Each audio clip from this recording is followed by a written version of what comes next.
here with Country Lather Soap Works, and today we're going to talk about lye safety. This is primarily for my fellow soap makers out there, or for anybody that is looking to start soap making as a hobby. Lye, I know we've all seen horror films where they dissolve bodies in lye and such as that. Lye is not that serious. Could you dissolve a body in lye? Probably. Never tried it. Plead the fifth. Anyhow, squirrel. So lye is basically, there's several forms of lye, but what we're using today is sodium hydroxide. That's what we use to make bar soap. So a couple things you're gonna need. Shoot, I had two pair of glasses on my head. You're gonna need some safety glasses. Put those on before you ever open this bucket or your bottle or whatever up. When I buy lye, I buy it in buckets because I go through a lot of it. Disposable gloves. I tend to get the really thick ones because those thin ones just tear the moment you put them on. You need a scale, okay? So to start with, we're gonna put our bucket on our scale. And we're gonna zero it out. Now to start with, I've got water right here.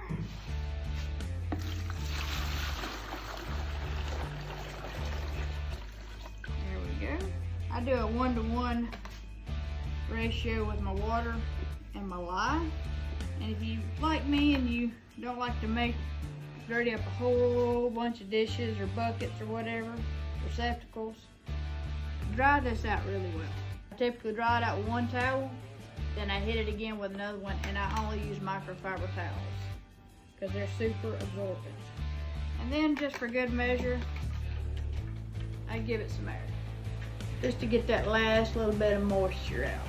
All right, let's get our gloves on. And I know you're probably out there saying, Jesse, where's your sleeves? Like I said, it ain't that serious. If I get a little bit of lye on my arms, I go to the sink, I wash it off, ain't a big deal. Lye ain't gonna kill you making soap.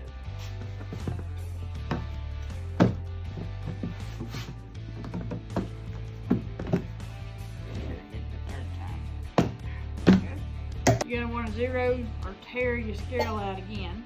Some folks say zero because, I mean, they country like me or whatever. Some folks say tear, and it says tear on the scale, but I zeroed it out. And what you're gonna do is be very precise with your measurements.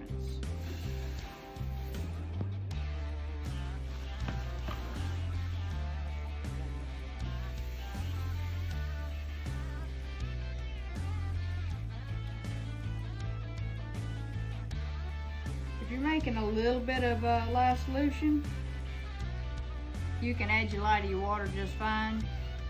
But this is a lot of lye to be fooling with, adding the water. And I don't want a chance of boiling over. Alright. And here I always pull my gloves off. I did get a little bit of powder on my arm, so I just went and rinsed it off. Not a big deal.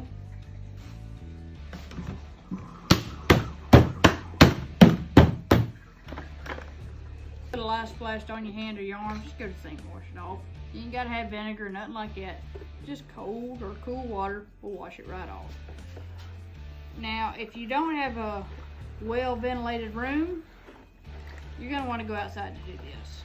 The fumes can get pretty stout. But me, I've got high ceilings in here. It's really well ventilated. I'm just gonna stay at arm's distance.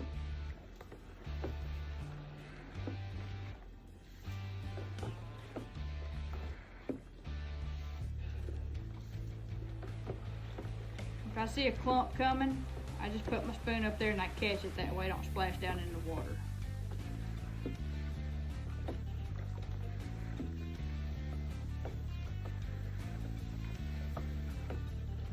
The only reason I don't pour it all in the bucket at once is because it can boil.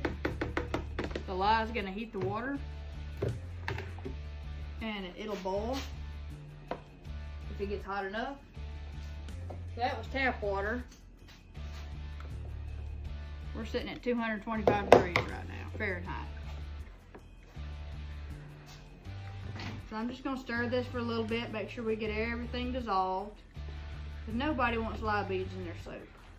I've never personally had that to happen, but it's better to be safe than sorry.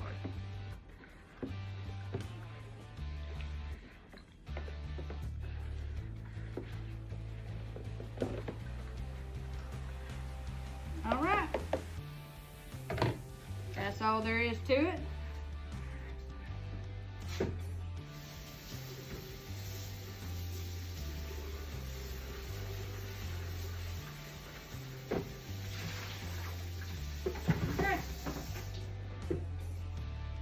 Now, I'm not going to go ahead and make soap right this minute. This stuff is super hot. Sitting at 220 degrees.